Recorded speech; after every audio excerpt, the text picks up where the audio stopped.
Hi guys, আমরা একটা মেলায় গেছিলাম। মেলায় যে দেখি যে এই যে এগুলা বস্তু দিছে। মানে আপনার এটা হলো একটা মোষের মাথার মতন বড় মাথা। আর হলো আপনার এই যে জাপিটা দেখুন, যে এই জাপিটা হলো 15 ফুট হাইট। মানে আপনার হলো লম্বা গোল হইয়া 15 ফুট। তো আপনারা হলো এটা আমাকে আসামের কালচারের একটা প্রতীক চিহ্ন।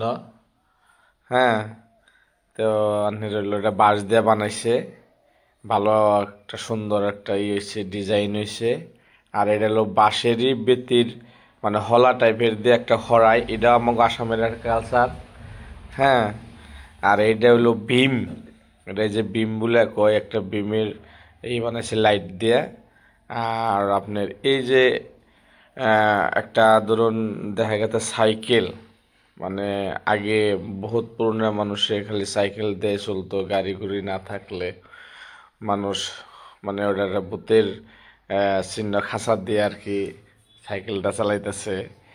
আর এটা একটা রাক্ষসের মতন দেখা গেল। এটা ছোট বাচ্চাদেরকে মানে ঠ্যাঙ্গে ধরে ঘুরাইতেছে, কারণ ছোট বাচ্চারা আজকাল খালি মোবাইল দেখে লেখাপড়া করে না। তো যারা যারা ছোট বাচ্চারা তোমরা এই ভিডিও দেখতেছ, তোমরা কিন্তু মোবাইল দেখবা না, তোমরা লেখাপড়া করবা। নলে এই যে রাক্ষস এমনি করে ঠ্যাঙ্গে দইরা খালি ঘুরাবো, মোবাইল দেখবা না।